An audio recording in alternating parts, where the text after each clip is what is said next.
Ce journal vous est offert par DACO SARL, société d'expertise comptable et de fiscalité.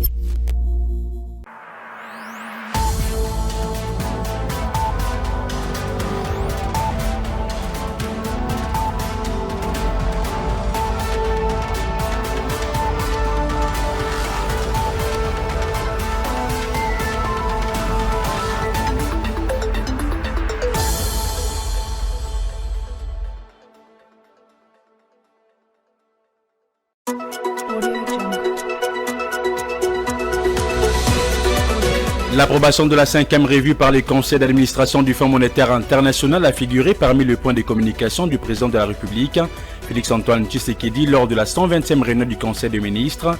Le chef de l'État a salué l'achèvement avec succès de ces programmes ayant permis un décaissement immédiat de plus de 200 millions de dollars américains. Le détail dans ces journaux. Le gouvernement congolais accorde un moratoire des contrôles fiscaux, de recettes non fiscales et des contrôles économiques des routines aux entreprises œuvrant en République démocratique du Congo. Une décision qui fait suite à la demande de la Fédération des entreprises du Congo en raison des festivités de fin d'année ainsi que des échéances électorales. À suivre également dans cette édition du journal.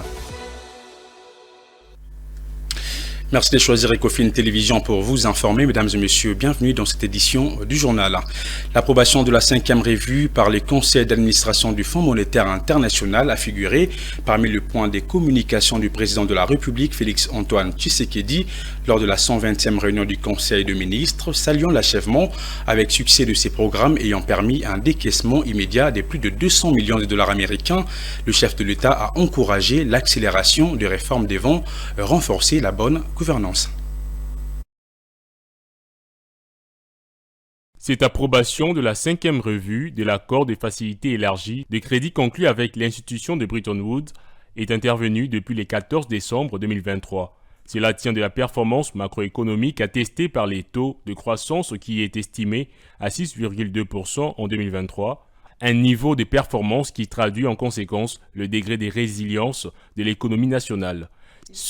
Malgré les chocs négatifs liés à la situation sécuritaire instable dans la partie est du pays. Même, il a noté avec satisfaction que les perspectives de croissance restent favorables pour l'année 2024, en dépit des risques qui sont fortement liés à la poursuite de combats dans l'est du pays et des chocs défavorables des termes de l'échange du fait de la fluctuation sur le marché international de prix de première nécessité, des prix de première minière plutôt, à l'instar du cobalt.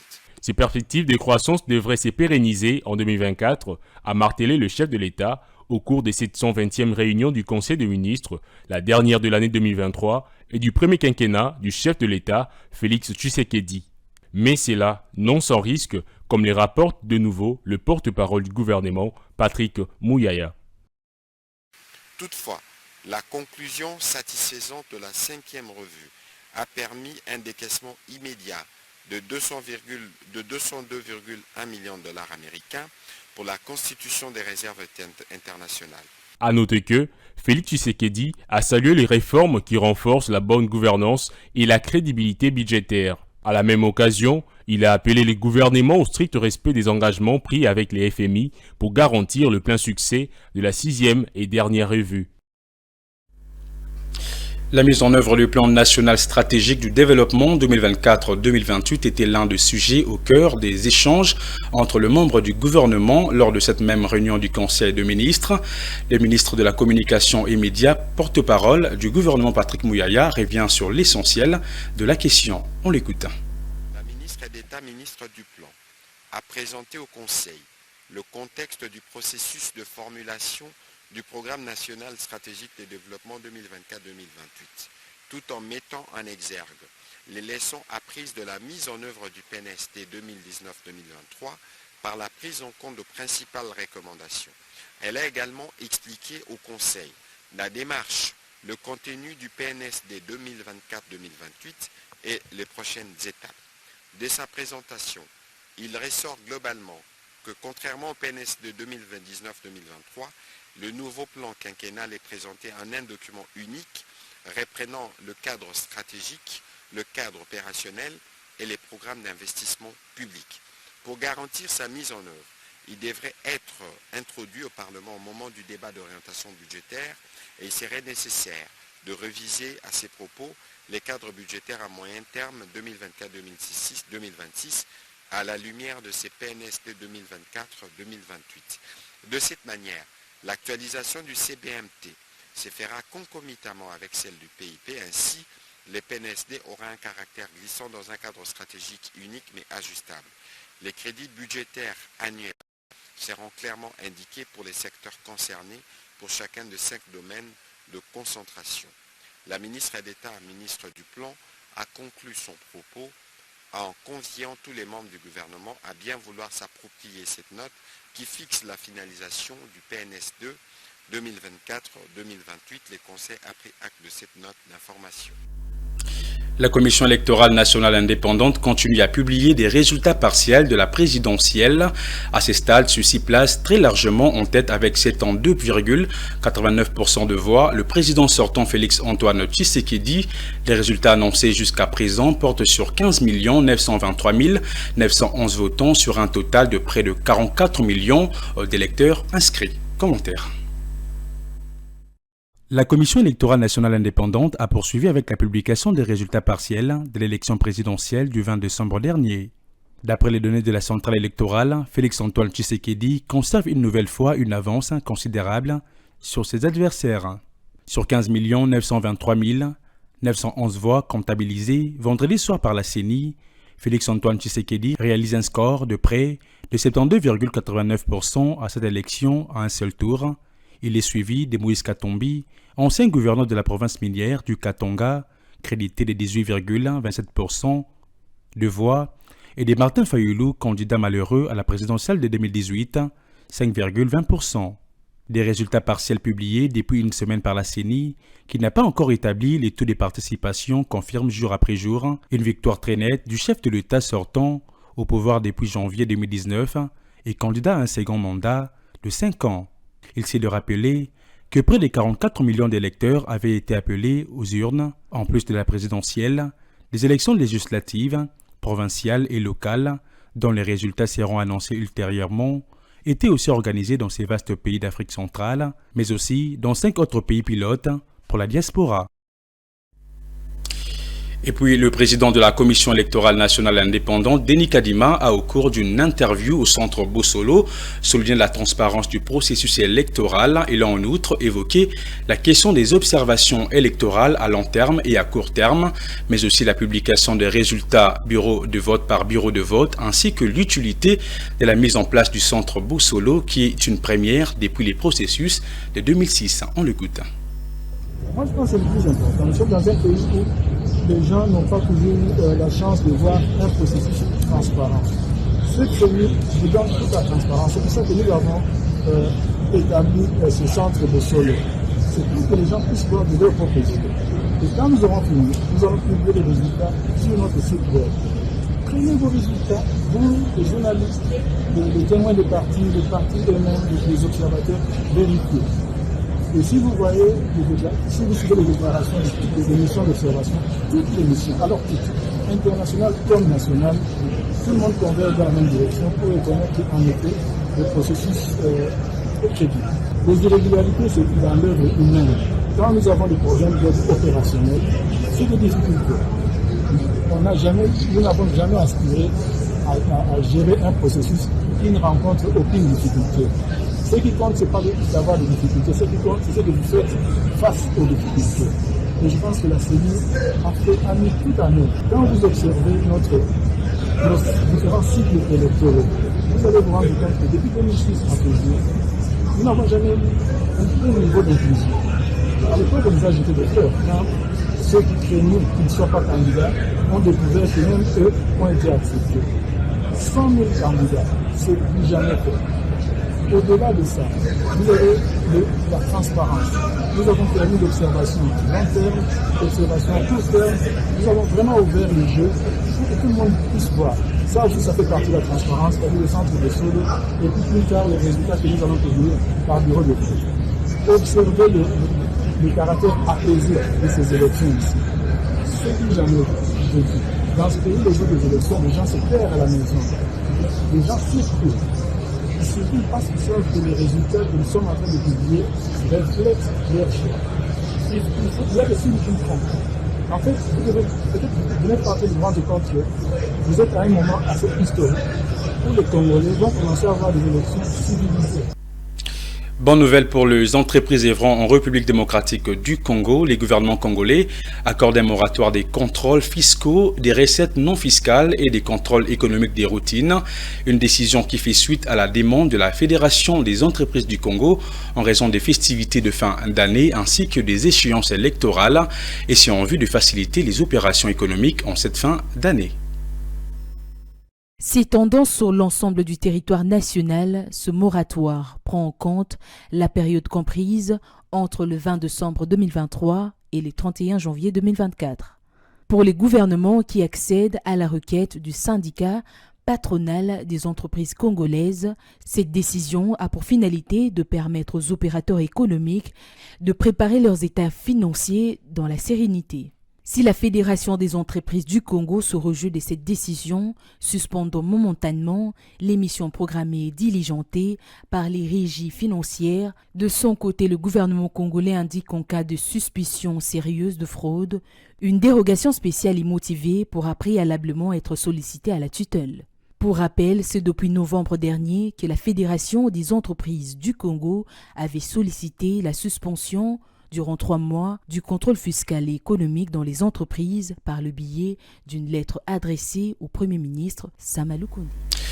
Le taux directeur reste inchangé à 25%. C'est la décision prise à l'issue de la réunion du comité de politique monétaire qui s'est tenue le vendredi 29 décembre 2023 à la Banque centrale du Congo, présidée par la gouverneure de la Banque centrale Kabedi Malangou. Cette rencontre s'est entre autres axée sur les perspectives économiques pour 2024 jugées du reste favorables. Suivez. Les comités réunis autour de la gouverneure de la BCC, Kabedi Malangou, a d'abord décidé du maintien de l'orientation restrictive de la politique monétaire. Une décision qui a engendré le maintien du taux directeur à 25%, le coefficient de la réserve obligatoire à 10% et 0% pour les dépôts à vue et à terme en francs congolais et à 13 et 12% pour les dépôts à vue et à terme en devises. Cela permettrait, selon les comités, de maintenir saine la politique monétaire. Une mesure, renchérit-il, salutaire, d'autant plus qu'elle a permis de soutenir le cadre macroéconomique au cours des derniers mois de l'année. Les retombées de cette mesure ont été ainsi palpables dans la régression des pressions inflationnistes en dépit de chocs exogènes et endogènes. Concrètement, l'inflation mensuelle est passée de 5,8% en juillet à 2,3% en novembre. S'agissant du marché de change, les communiqués révèlent que le comité de politique monétaire a noté qu'au 28 décembre, les taux d'échange de l'interbancaire et au parallèle se sont situés respectivement à 2679 francs congolais les dollars et 2688 francs congolais les dollars comparé au taux de 2655 francs congolais les dollars et 2674 francs congolais les dollars à fin novembre. Rappelons que l'enjeu de cette rencontre était de passer en revue la situation économique intérieure et mondiale marquée en 2023 par les effets néfastes de multiples chocs. Et puis autre chose à signaler dans ces journaux, le prix du baril de pétrole est en hausse sur le marché international au cours de ces mois de décembre par rapport au mois précédent. Cela en s'est négociant à 79,97 $ américains depuis le début de l'année 2023. Le cours du prix du baril de pétrole n'a pas été stable à travers le monde, mais également en RDC. Quelle a été sa fluctuation de janvier à décembre en République démocratique du Congo? Élément de réponse dans ces commentaires. Au début de l'année 2023, les cours du baril de pétrole a enregistré une légère hausse de 2,3% à un rythme hebdomadaire. Ceci, d'après les données statistiques publiées par la Banque centrale du Congo dans son rapport mensuel sur les condensés d'informations statistiques. Le baril de pétrole brut s'est vendu à 85,5 $ américains au cours de cette période. Au 31 mars 2023, le prix du pétrole s'est établi à 79,15 $ américains en moyenne, en baisse de 3,2% par rapport à son niveau de fin de décembre 2022, situation expliquée par les craintes d'un ralentissement de l'économie américaine.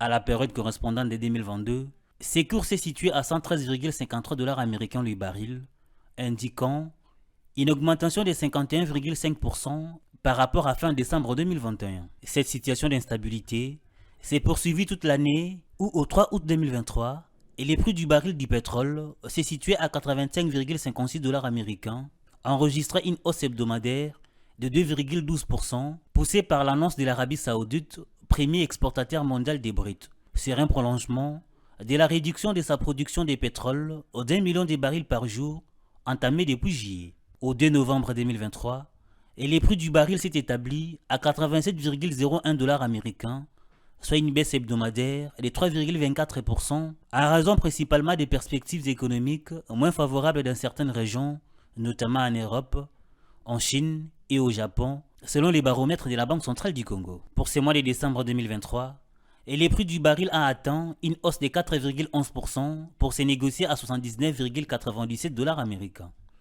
Cette hausse est consécutive aux perturbations de l'offre de l'accroissement des coûts de transport alimentés par les tensions en mer Rouge et au Proche-Orient.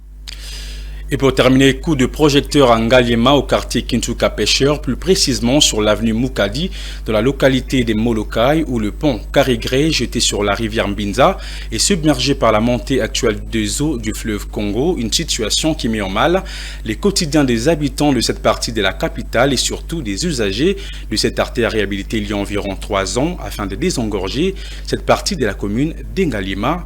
Osé Kabamba Pichundita nous y conduisent. Ici, au quartier Binza Pompage, la circulation tourne désormais au ralenti. L'avenue Moukadi, allant de l'arrêt de bus Pompage à celui de Brikine, en passant par la carrière Karigré, n'est plus du tout praticable.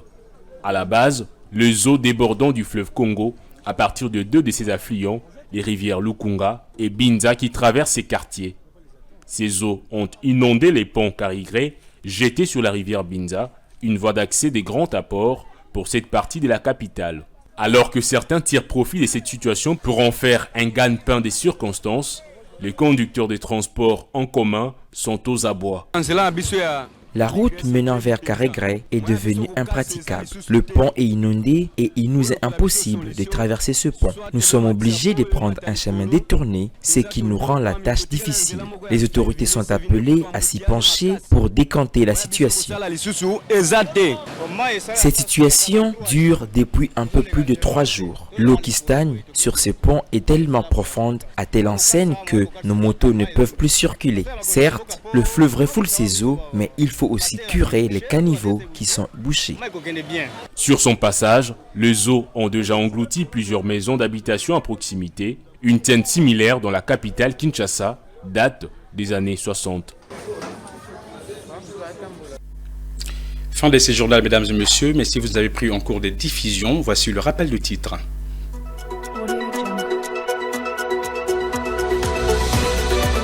L'approbation de la 5e revue par les conseils d'administration du Fonds monétaire international a figuré parmi les points de communication du président de la République, Félix-Antoine Tshisekedi, lors de la 120e réunion du Conseil des ministres. Le chef de l'État a salué l'achèvement avec succès de ces programmes ayant permis un décaissement immédiat de plus de 200 millions de dollars américains. Et puis vous avez suivi dans ces journaux, le gouvernement congolais accorde un moratoire des contrôles fiscaux, des recettes non fiscales et des contrôles économiques des routines aux entreprises œuvrant en République démocratique du Congo. Une décision qui fait suite à la demande de la Fédération des entreprises du Congo en raison des festivités de fin d'année ainsi que des échéances électorales. Ce journal est complètement terminé. Mesdames et messieurs, merci de l'avoir suivi et bonne suite des programmes sur nos antennes.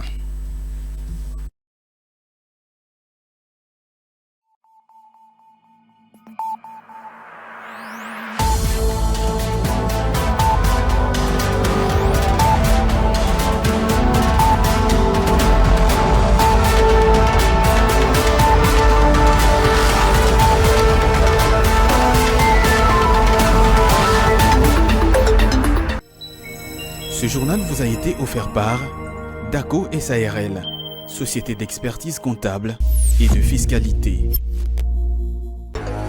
Dans une sphère médiatique, essentiellement tournée vers des contenus généralistes, où l'originalité n'a plus sa place au chapitre, où le secteur de l'économie et finance, pourtant poumon d'un État, sombre dans les oubliettes.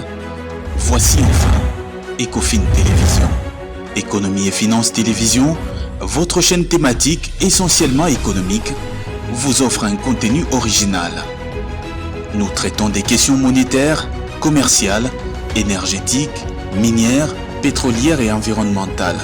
Notre créneau, vous proposer des informations, des analyses, des perspectives et prévisions économiques.